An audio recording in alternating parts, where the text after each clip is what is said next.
Winanda hadir. Hesti Apriliana Hadir. Sulistiani Hadir. Wiwin Kurniawati Hadir, Pak. Anita Purnamantari. Hadir, Pak. Baik.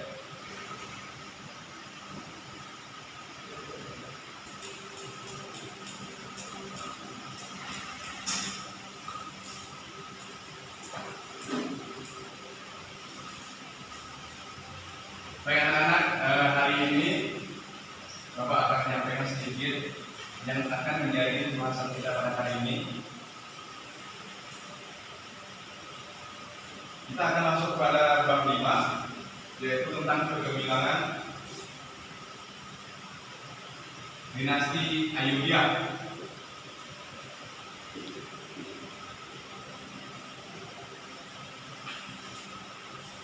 Pada pelajaran kali ini, pada dinasti Ayyubiyah ini kegemilangannya, kita akan bagi poin-poinnya, yaitu tentang perkembangan peradaban Islam.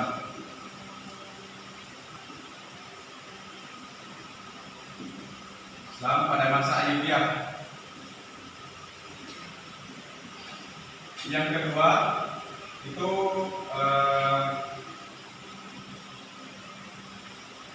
ilmuwan pada masa Ayyubiyah.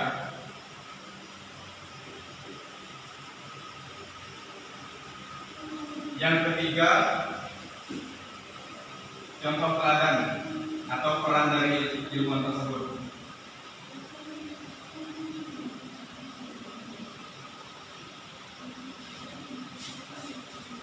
Baik,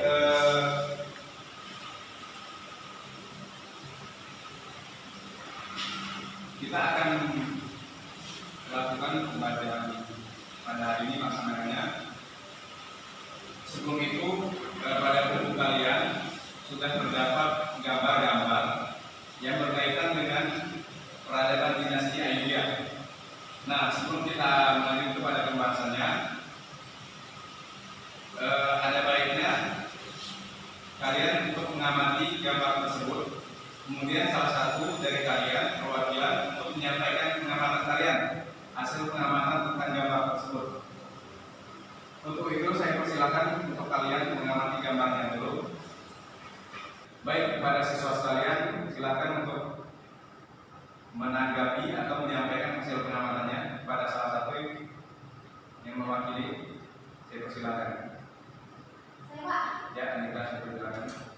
Yang nomor 1 dan 2 itu gambar benteng Salahuddin. Nah, di situ itu benteng pertahanan militer pada masa dinasti Ayyubiyah, dan pada masa itu juga benteng itu didirikan. Baik, terima kasih kepada Anita Pramasari. Untuk lebih jelasnya Bapak akan menjelaskan materi-materi yang akan kita bahas hari ini yang berkaitan juga dengan hasil pengamatan Anita. Yang pertama itu yaitu tentang kemajuan pada dinasti Ayyubiyah. Nah, kemajuan pada dinasti Ayyubiyah ini ada memiliki kemajuan pada 3 aspek atau 3 bidang. Yang pertama pendidikan, yang kedua perdagangan atau ekonomi, yang ketiga itu adalah pertahanan. Nah, untuk kemajuan pada bidang pendidikan ini, yaitu pada pemerintahan dinasti Ayyubiyah berhasil menjadikan Damaskus menjadi sebuah kota pendidikan. Yang pertama pada masa kekuasaannya Nuruddin dan Salahuddin. Kemudian Nuruddin ini berhasil merenovasi dinding-dinding pertahanan kota, menambah beberapa pintu gerbang dan menara, membangun gedung-gedung, dan juga membangun pendidikan, yaitu madrasah pertama di kota Damaskus yang menjadikannya sebagai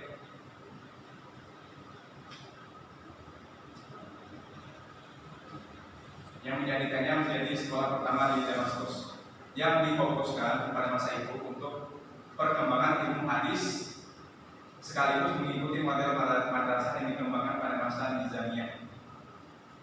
Nah, selain mendirikan pendidikan atau madrasah ini, pada masa dinasti Ayyubiyah ini juga membangun atau mendirikan rumah sakit yang bernama Al-Nuri, yang mana fungsinya tidak hanya untuk menampung orang sakit atau yang sebagai tempat pengobatan, melainkan rumah sakit ini juga berperan penting dalam pengembangan pendidikan, yaitu sebagai sekolah kedokteran,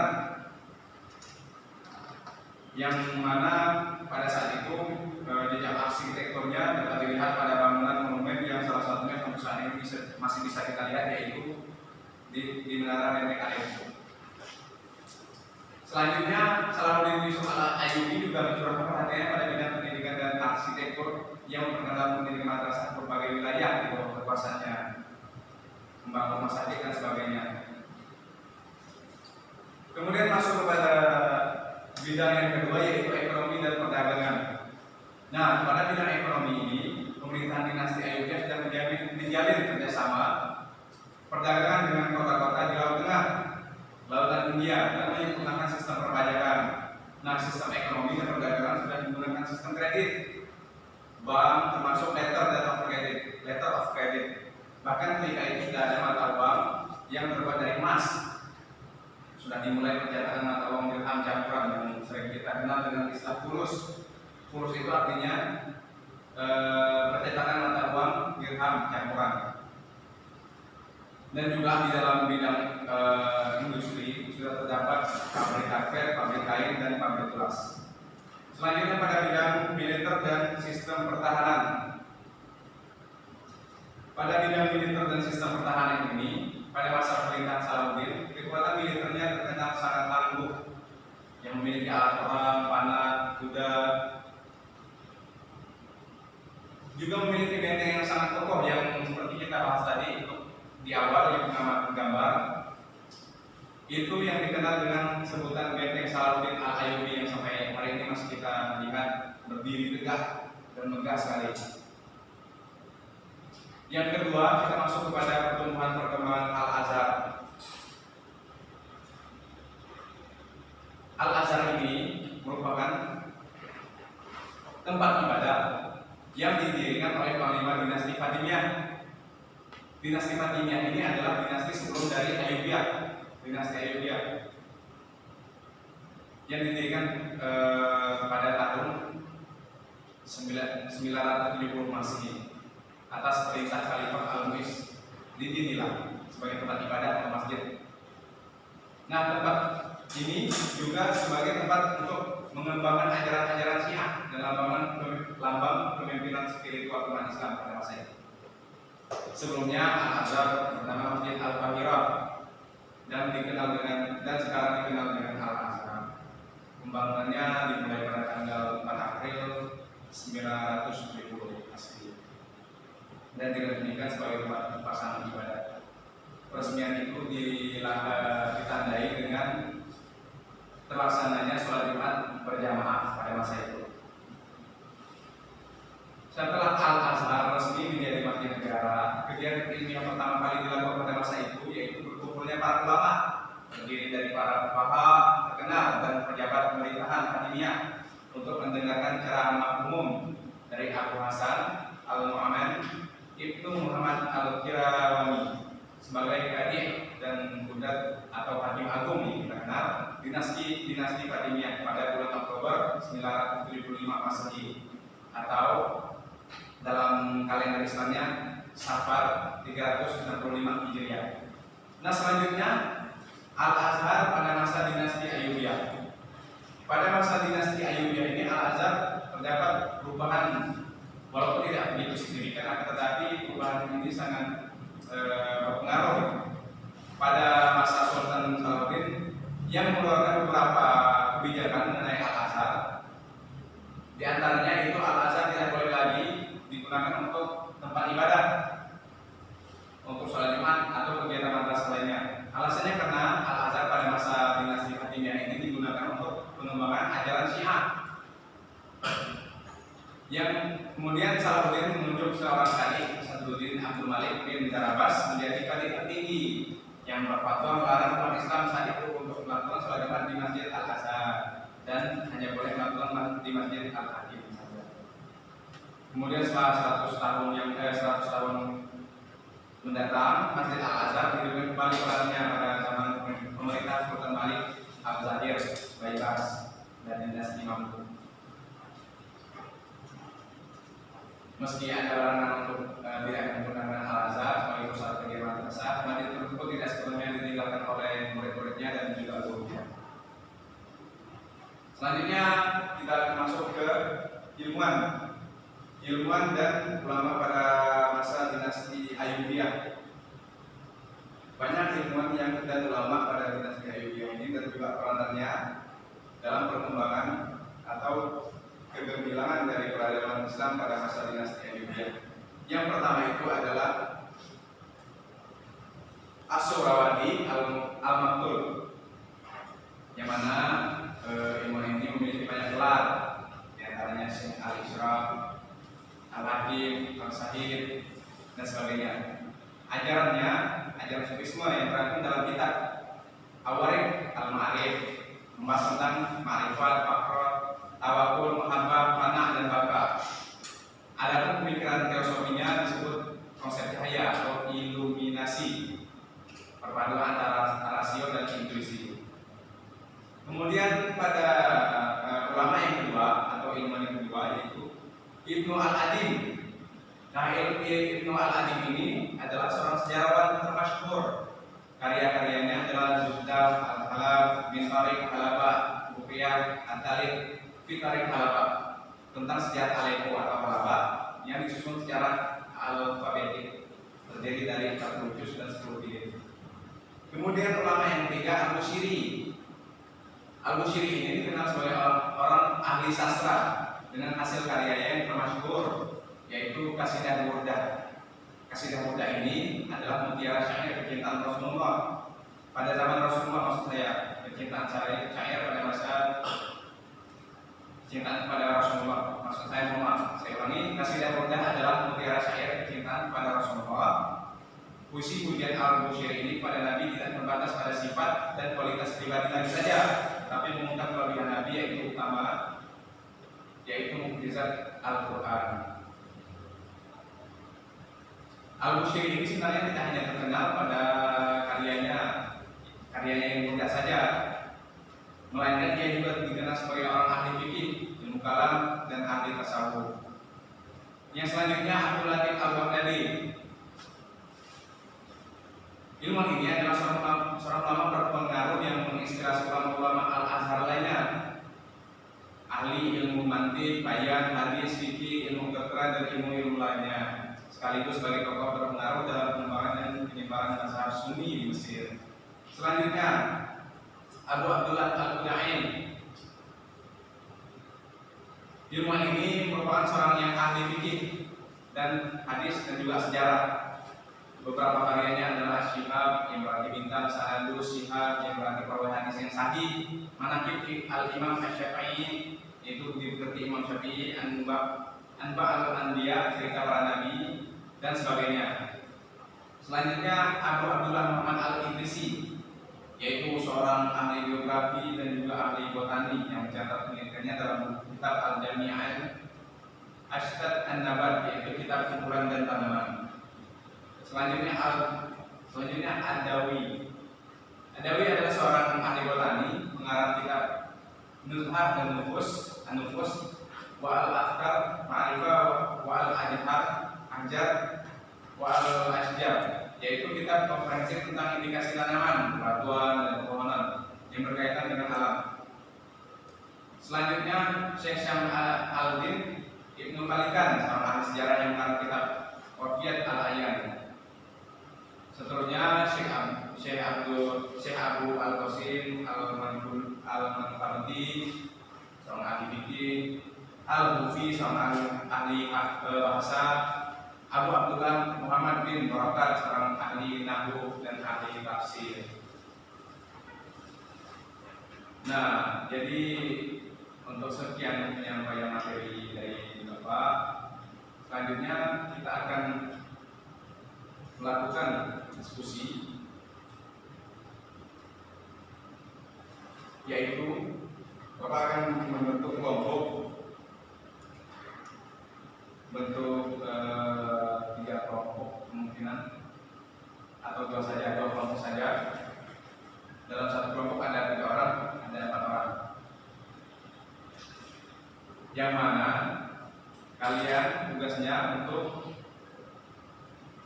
memecahkan atau mendiskusikan masalah yang Bapak temukan.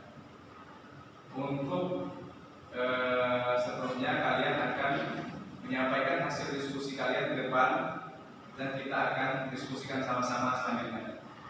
Saya persilakan untuk menutup kelompok.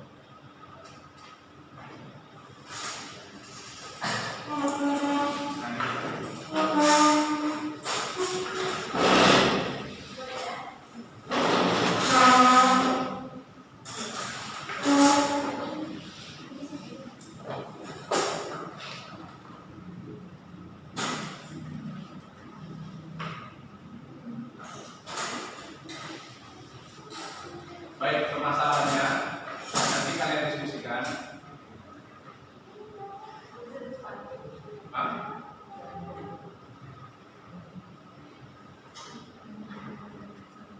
Masalahnya Bapak akan kasihkan, yaitu pertama, mengapa kita perlu mengetahui sejarah berdirinya dinasti Ayyubiyah. Untuk kedua kelompok, saya persilakan untuk mendiskusikan. Mengapa kita perlu mengetahui sejarah berdirinya dinasti Ayyubiyah?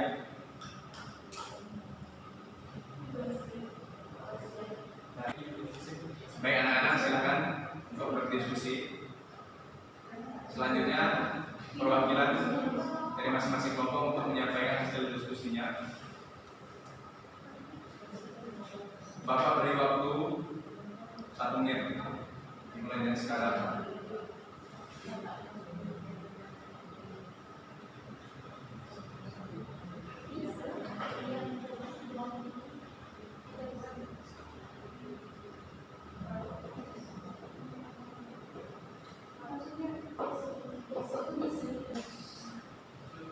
Baik anak-anak, apakah kalian sudah mendiskusikan masalahnya? Sudah. Baik, kalian tentukan 1 orang masing-masing kelompok untuk menyampaikan hasil diskusinya ke depan. Dimulai dari kelompok yang laki-laki dulu. Saya persilahkan.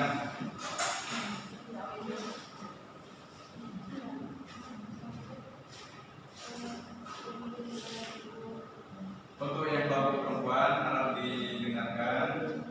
Baiklah, perkenalkan nama saya Muhammad Ramadhani.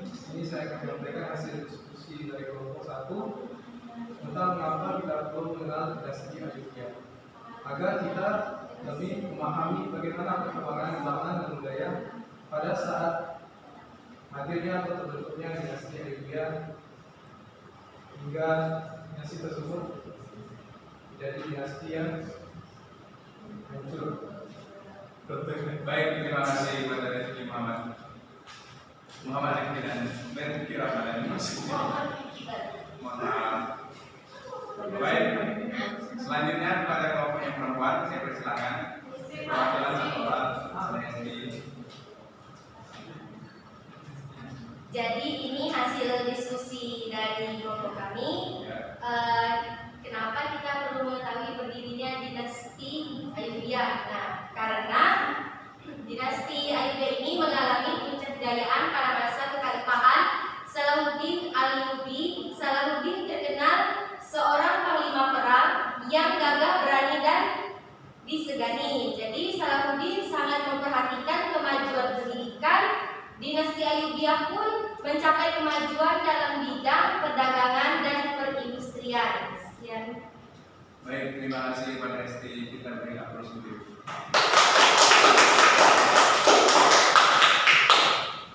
Baik, selanjutnya terima kasih kepada semuanya.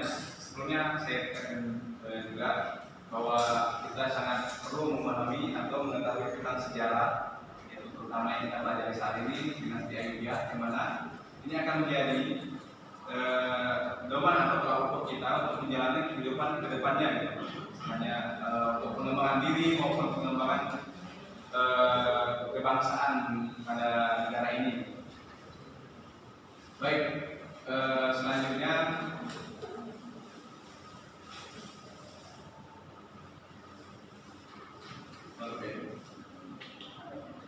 baik, sekian pembelajaran kita pada hari ini. Sebelumnya Bapak ingin mengetahui atau kita bersama-sama menyimpulkan tentang pembelajaran pada hari ini, yaitu tentang dinasti Ayyubiyah ini. Bagi teman-teman, bagi anak-anak, ada yang bisa menyimpulkan dari hasil pembelajaran kita pada hari ini? Ya, silakan. Saya Pak. Baik, Esti, silakan. Jadi kesimpulan yang dapat saya ambil yaitu Salahuddin ini terkenal sebagai seorang panglima perang yang gagah, berani, dan segani. Jadi di dinasti Ayyubiyah ini memperhatikan kemajuan seperti pendidikan, perdagangan, dan perindustrian. Dan dinasti Ayyubiyah memiliki militer dan pertahanan yang sangat kuat. Nah, jadi masa Salahuddin Ayyubiyah ini umat Islam diperkenalkan untuk mengenal perayaan hari lahir Nabi Muhammad SAW di Indonesia yang disebut dengan nama Maulid Nabi. Sekian dari saya. Terima kasih pada Esti. Baik, cukup sekian pembelajaran kita pada hari ini. Kurang lebihnya Bapak mohon maaf. Bapak tutup. Sekian. Assalamualaikum warahmatullahi wabarakatuh.